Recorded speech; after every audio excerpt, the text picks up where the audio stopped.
नमस्कार, आप देख रहे हैं आज तक। आपके साथ मैं हूं सईद अंसारी। स्वागत है आपका दुनिया आज तक में। दुनिया की हर बड़ी खबर इस बुलेटिन में हम आपको दिखाएंगे, लेकिन उससे पहले नजर दुनिया टॉप 10 पर। बेलारूस के राष्ट्रपति लुकाशेंको ने कहा है कि पोलैंड सीमा पर प्रवासी संकट खत्म करने के लिए वो जर्मन चांसलर एंजेला मर्केल से दूसरी बार बात करेंगे। बल्गारिया के संसदीय चुनाव में 2 महीने पहले बनी भ्रष्टाचार विरोधी दल की जीत। ये पार्टी हार्वर्ड के पढ़े किरिल पेट्कोव और हसेन वास्लेव ने बनाई और राजनीतिक संकट से जूझ रहे बल्गारिया में साल भर के अंदर तीसरी बार चुनाव हुआ।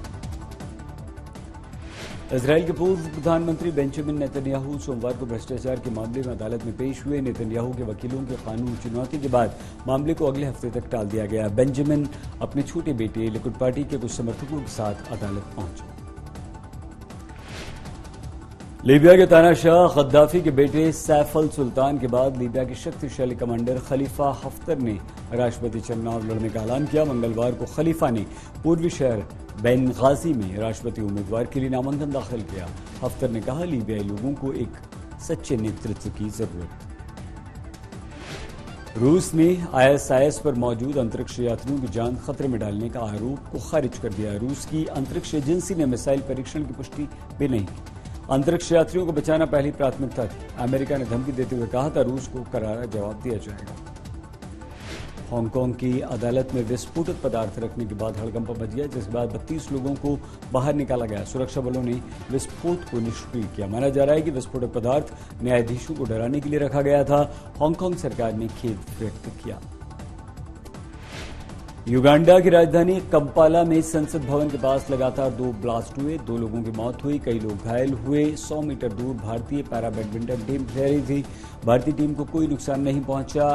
कैसे हुआ पता नहीं, लेकिन किसने जिम्मेदारी ली इसकी भी अभी जानकारी नहीं मिली। लागोस में प्रदर्शनकारियों पर लाइव फायरिंग की न्यायिक जांच की रिपोर्ट सामने आई।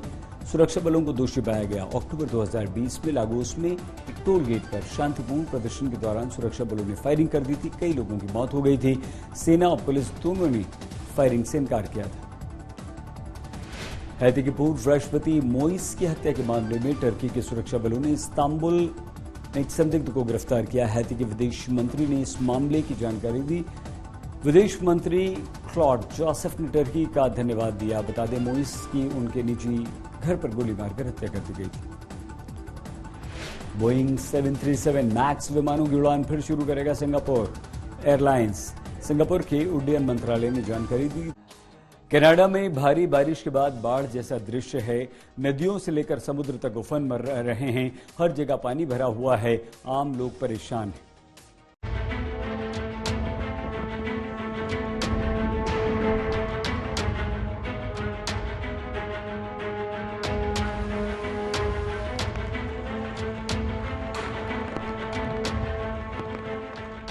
हुंकार मारते समुद्र की ये वो लहरें हैं जिसने हजारों टन वजनी इन जहाजों को खिलौने की तरह घुमा कर रख दिया है। प्रकृति का ये वो रौद्र रूप है जिसकी वजह से समुद्र से लेकर जमीन तक हर ओर तबाही का मंजर पसरा है। तस्वीरें वैंकूवर की हैं, जहां भारी बारिश के बाद कुछ ऐसे हालात हो गए। सड़कों पर कहीं भरा पानी तो कहीं मिट्टी मिट्टी हुए रास्ते। भारी बारिश के बाद हुए भूस्खलन की वजह से ब्रिटिश कोलंबिया राज्य में जगह जगह लोग अपनी कारों में फंसे रहे। अधिकारियों की माने तो करीब 300 लोग इस भूस्खलन और बारिश की वजह से फंस गए, जिन्हें बाद में हेलीकॉप्टर की मदद से रेस्क्यू किया गया। कई जगहों पर 200 mm से ज्यादा बारिश भी दर्ज की गई, जिसके कारण ब्रिटिश कोलंबिया राज्य के कई हाईवे को पूरी तरह बंद कर दिया गया। इसके साथ ही उन इलाकों से लोगों को घरों को खाली करने का निर्देश दिया गया जो समुद्र के बेहद करीब रह रहे हैं। प्रकृति से हो रहे खिलवाड़ का नतीजा आज यहाँ के लोगों को देखने को मिल रहा है। ये दूसरी बार है जब चंद महीनों के अंदर यहाँ भारी बारिश और बाढ़ आई है। इसी जगह पर जून महीने में चिलचिलाती गर्मी लोगों को परेशान कर रही थी, जिसकी वजह से आसपास के जंगलों में आग लगने जैसी खबरें भी सामने आई थीं, जिस आग के चलते एक पूरा शहर तबाह हो गया था। लेकिन अब बाढ़ और बारिश ने कनाडा में कोहराम मचा रखा है।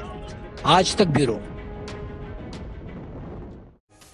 टर्की में महंगाई अपने सबसे ऊंचे स्तर पर है। स्थिति ऐसी है कि खाने पीने की मामूली चीजों के दाम भी आसमान छू रहे हैं।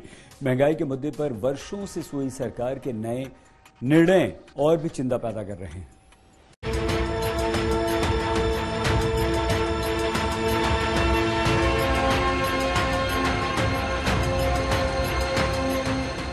बाजार भरे हैं, खरीदार भी खड़े हैं, पर ऊंची कीमतों के आगे जेब लाचार है, हाथ तंग हैं। ये हाल टर्की का है, जहां गिरती अर्थव्यवस्था और बढ़ती महंगाई के चलते पूरे देश में लोग परेशान हैं।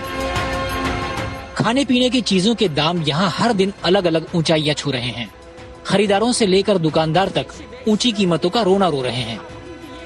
सरकारी कागजों में जहां महंगाई दर नियंत्रित दिखाई दे रही है, वहीं जानकार कुछ अलग ही बयां कर रहे हैं।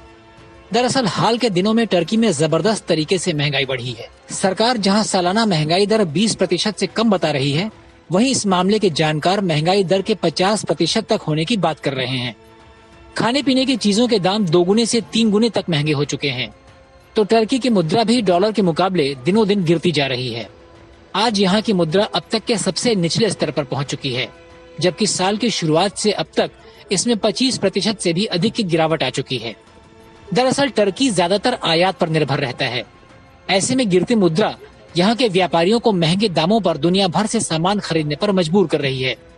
यही कारण है कि यहाँ छोटी से बड़ी चीजों की कीमतों में उछाल देखने को मिल रहा है।